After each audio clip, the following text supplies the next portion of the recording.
I grew up on the South Shore of Long Island, about an hour east of New York City, in a town called Wantagh, which often gets confused with this other town, Montauk, or as people know, Montauk Point, which is 2.5 hours east of where I grew up.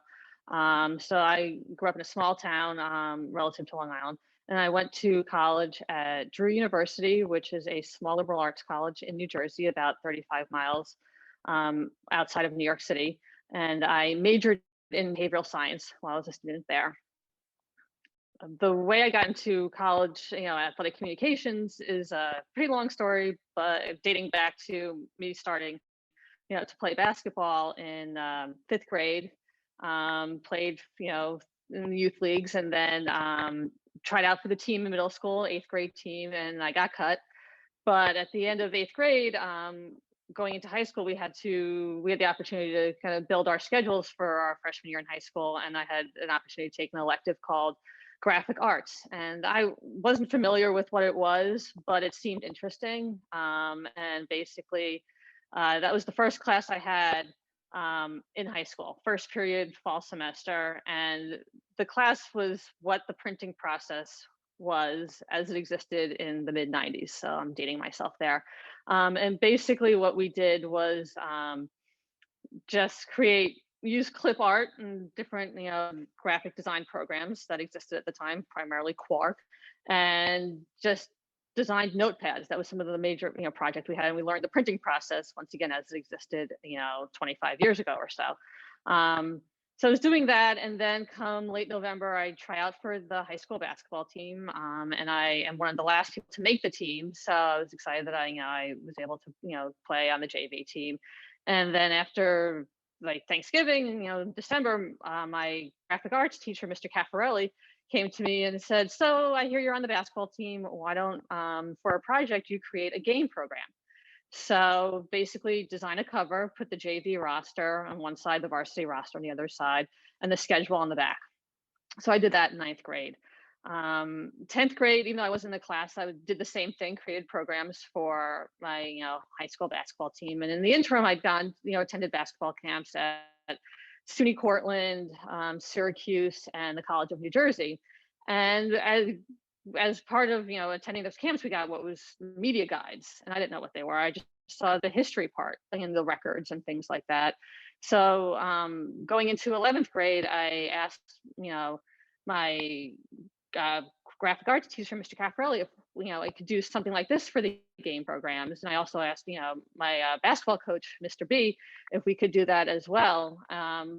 Just digging through the archives of my high school basketball program.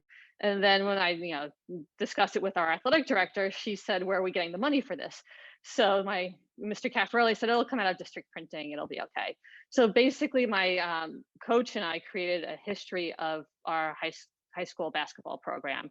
So with like essentially top 5 lists, because we didn't go too deep, for anything that you would see in the record book that you would see like on our website or anything like that. So I did that in 11th grade, and actually was pretty aggressive in having change pages. So just swapping out rosters for each home game that we had, which was something I didn't know about, the change page element. That's something that occurs primarily at the college level. So I did that in 11th grade. In 12th grade, unfortunately, I wasn't able to do anything because Mr. Caffarelli was on medical leave, but it came time to apply for colleges. So in the process, I decided to apply to Drew University, which became my first choice. And as part of the application process, the essay I wrote was, that I chose to write was about what was your greatest accomplishment. So I wrote about creating this history for my high school basketball program, and I submitted a copy of the program with my application. So I got into Drew, I enrolled, and as part of your first year, they had first year seminars at that time. So you pick a topic, the professor of that topic is your advisor until you declare a major. So the topic I chose was the NCAA and the student athlete. And my advisor was the chair of the physical education department, who had previously served as the field hockey head coach. So during orientation, it was the 4th day of orientation, we met, go over my schedule and other things like that. She had my materials, and she said to me, "Okay, I want you to meet someone." And she introduced me to the director of athletic communications at the time, Jennifer Brauer. And I started working in that office about 3 weeks later, so late September. And I just worked there all 4 years. I was a student at Drew, varying responsibilities. I primarily learned how to use one particular relatively new statistical software program called StatCrew. So I did that for basketball, and then come the summer before senior year in college, I kind of realized that this was something I wanted to do. Just working in college athletics, it was totally out of the realm of things I would ever think I would do. Not that I really had a plan as to what I was going to do, even though I'm very, very much, because I don't really didn't have intend to work in communications. If you told me in high school that I would be working in communications and doing a lot of writing, I would say, why are you being so mean to me? And I would probably cry, because those are things that never really interested me. But I just found that the way that I ended up profession, it was something that I was supposed to be doing. So that's kind of how I got into this field. So MIT is very unique, which is why I'm able to enjoy my time being here for 18 years. And something that people wouldn't necessarily know about the institute and on campus, whether you're a student or a member of the staff, is that although MIT is very unique in terms of what it's known for in terms of its research, and just advancing the betterment of society, there are moments where you feel like you're on a typical college campus, where when the weather is nice, everyone's outside, listening to music, throwing a frisbee, football, what have you, or just some wacky things going on beyond the hacks and other traditions. But MIT does have their own wacky traditions. So I think that you get to experience, campus life as some of us might have experienced it when we were in college. Um, and another thing too that is, kind of like a myth buster, or kind of, a misconception, is that just, the students aren't relatable. I find that they are very entertaining. I enjoy being around them. I've had the fortune of traveling with our teams for postseason competition, and I remember one time where I was with our women's basketball team in the NCAA tournament. And we'd stopped somewhere to get food, and while we were eating, the student athletes were talking about physics, the NBA basketball, and as we're getting back on the bus, one of them said, "Oh my God, did you hear the Jonas Brothers have a new album coming out?" So you still, get to have that, relatable pop culture kind of interactions with the students, even though they are among the brightest in the world. So being at MIT for 18 years and able to experience a lot of things, I would say the variety is kind of been the best thing about being at MIT. I mean, when I interviewed, we had 42 teams. When I started working about a month or so later, we had 41. But just the variety of sports that we sponsored, the fact that currently in the month of November, I could have 7 of my 9 teams competing in November. They could be competing in the same week. If I'm fortunate to have volleyball, field hockey, in the postseason, women's basketball, starting up, men's fencing competing, and men's in heavyweight and lightweight crew. So that could be a week of 7 of my teams competing. So just the variety within that, and then just the variety of the day. There's every day could be totally different. I mean, I had a request several years ago where someone from, I think, resource development or somewhere else on campus wanted to shoot a video of our noon ball basketball players, because it was going to be part of a video featuring President Reif. And the videographer just wasn't getting what he was looking for, was just getting the ball going through the hoop. It just wasn't working with what was occurring on Rockwell that day. So I told him, I said, well, I used to play basketball in high school. Let me see if I can, let me just check with my boss, see if I can get changed and come down and just shoot around for you and see you can get you one. Just getting, the art or whatever. So that was part of my work day. And I made the final cut. We have video evidence of it.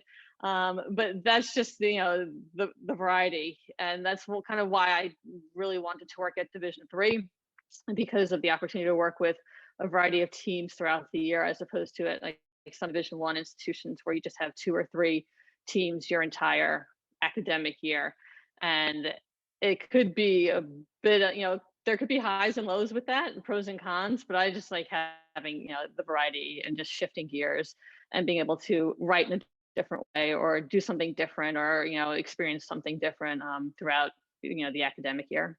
So DAPER has evolved quite a bit during my time on campus from an intercollegiate athletics standpoint. We've definitely become more successful. For the first part of my career, we were among the teams that were barely making conference tournaments, or even, even though the conference tournament fields were a little bit larger back then, or being of the lower seeds. So to see a complete 180 in that respect has been very exciting and has kept us very busy over the past decade or so. And there have been a lot of changes within the rest of DAPER, from physical education, wellness, club sports, intramurals, and recreation. There's been, evolution based on what the needs are of the MIT community. In addition to that, the MIT senior leadership has, really seen the value of what we offer and have really made it a priority to, incorporate well-being, health and wellness, mental health in part of the fabric of the MIT community, whether it's for the students, undergrad, graduate, the staff, just to have that support recognition, I think has meant a lot to our department, and in a way kind of validating what we have to offer, that we're not just, athletics, that we can, touch every part of the community and just make, MIT, a very, great place to work at, and just, try to, help the MIT community be the best that it can be. So I've been fortunate to witness a lot of amazing things while working at MIT. I would say my favorite memory would have to be the 2017-18 academic year, where our women's teams won 10 of the 10 of the 11 NUMAC championships that we compete in. It was just wild to see that, all the breaking some of the stereotypes, where you have female athletes, then you have women in STEM, and then you have the combination of both. All three things coming into play. It was just a phenomenal thing to see. And just, I've been fortunate, and I just, was thinking about this the other day, that as relates to my education, because I felt that I was very much more inclined in the math and science way than working in, communications.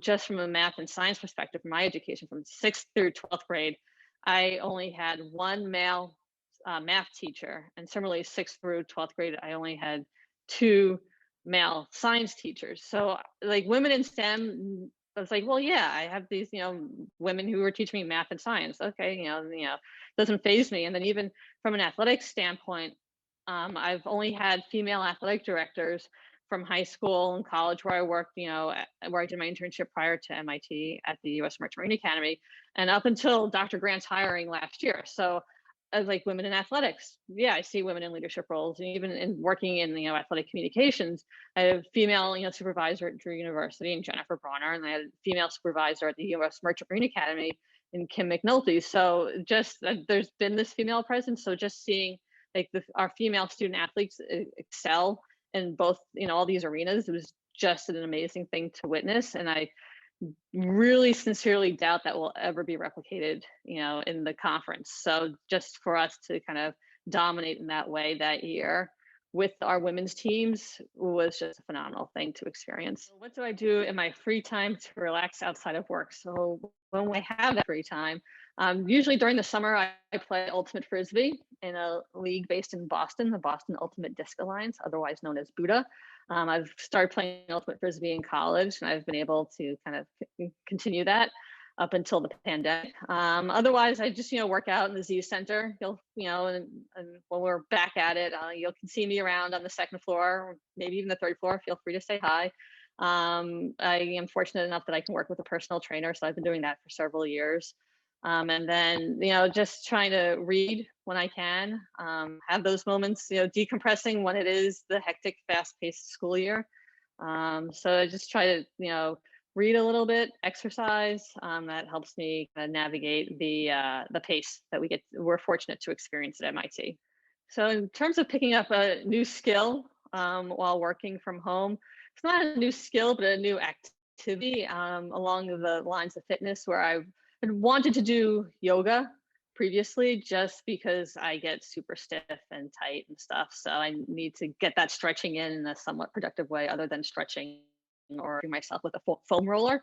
So I've been, fortunate to be able to do that, and also like different exercise things where it's Pilates, mixing that in, or deciding to torture myself by revisiting my unimpressive cross country career and running once it got cooler this past fall. And I came back from the run, and I am looking forward to improving on that performance as the weather warms up. So a fun fact that people might not know about me is that I can really geek out over music. This could be apparent if you're walking through Rockwell before or after a women's volleyball game or a women's volleyball match or a women's basketball game. I do not like a silent gym, so I'm always playing music. And I have no music abilities whatsoever. I can press play, but as my teams can attest, it can be hit or miss sometimes. So so I just listen to a whole variety of music, and things that get me interested into it would be just like whether it's the arrangement, the instruments that are being used. So I currently am listening to Lindsey Sterling, where it's like she plays the violin, but it's like this with dance music. And Delta Ray, where they're kind of considered like the alternative or indie or whatever. And it's just interesting, harmonies, musical arrangement. Listening to a new artist, a relatively new artist, Lady Bree, where it's just like this R&B, soul, jazz, funky, up-tempo, positive stuff. So I've been using my time well during the pandemic, so I'll have some new songs to be played when we're back in Rockwell. So yeah, looking forward to when I can subject all of you to that.